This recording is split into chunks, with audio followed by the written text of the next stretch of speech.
Welcome and thank you all for staying up late with us. I'm Shayna Waltower. Tim is off tonight. Temperatures were pleasant today, but it was certainly on the windy side. Michelle Boss is in the Weather Center now to let us know how the second half of the weekend is shaping up. We definitely had to deal with some windy weather this afternoon with gusts over 30 miles per hour in the Spokane area. The winds have calmed down quite a bit in the evening hours as we take a look around the region. Most areas are seeing sustained winds less than 10 miles per hour. It is going to get a little bit breezy again tomorrow afternoon, but shouldn't be as bad as today. Satellite and radar showing dry weather across the inland northwest and mostly clear to partly skies across the region. Temperatures are mainly in the 60s and 70s, so a little bit cooler up north in Deer Park and Sandpoint as temperatures have slipped into the 50s. Here's a look at the next 12 hours. Mostly clear skies. Our overnight lows dropping down to the low to mid 50s. Plenty of sunshine tomorrow, but actually some slightly cooler temperatures than what we saw today. We'll see highs in the upper 70s tomorrow, a little bit breezy in the afternoon, and then warming up for the upcoming week. We could be flirting with 90 degrees by Wednesday. Thanks so much, Michelle.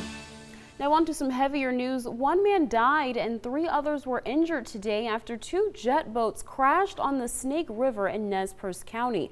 The accident happened during the Thunder on the Snake boat races. The Nez Perce Sheriff's Office did not say exactly where the crash happened on the river.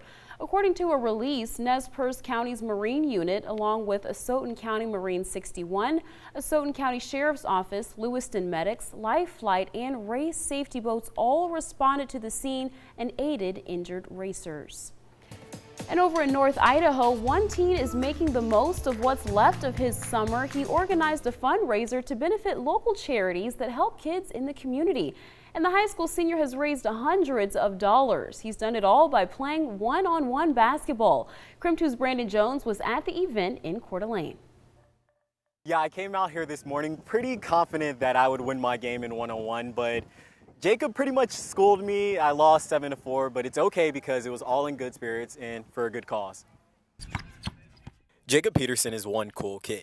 He's 17 years old, going into his senior year of high school, and he's making an impact in his community. Kicks for Kids started when Jacob came across someone who had to cut holes in his shoes to make them fit. He wanted to do something about it, so he started a fundraiser that challenges you to a game of one-on-one basketball. If you lose, you donate $5, and he'll do the same if he takes it out.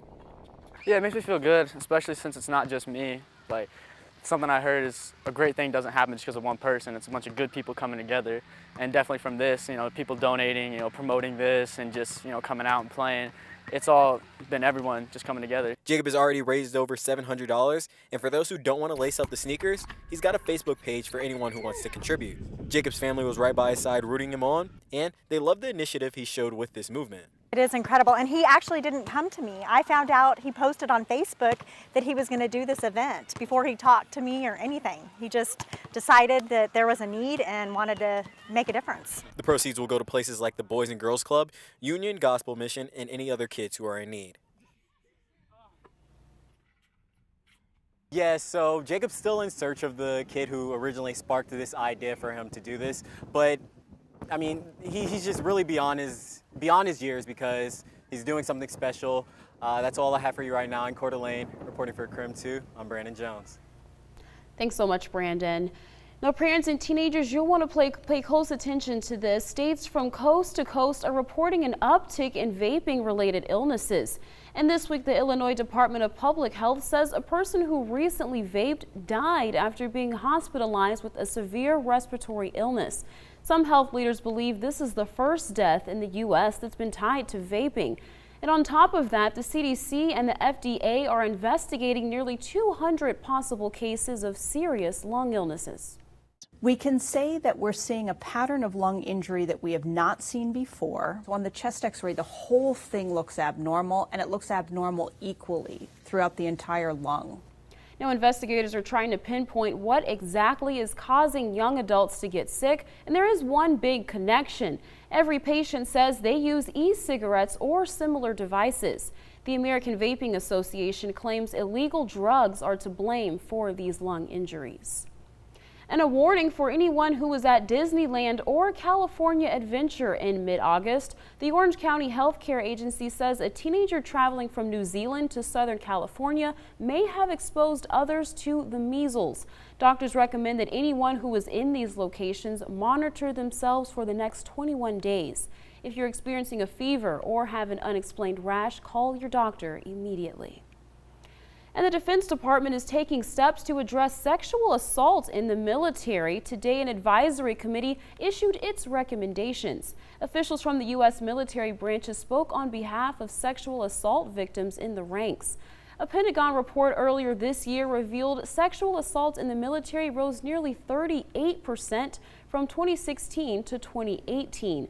The committee found 59% of soldiers who were tried for assault were acquitted in 2018 when they went before a panel of military members. Earlier this year, Senator Martha McSally said she was raped by a superior officer while serving in the Air Force. We're all concerned and want to understand if there are circumstances that would dissuade a victim from coming forward.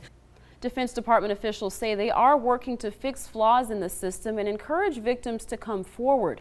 President Trump's pick to be the next vice chairman of the Joint Chiefs of Staff, General John Hyten, has denied sexual assault allegations against him. A final vote on his nomination could come early next month.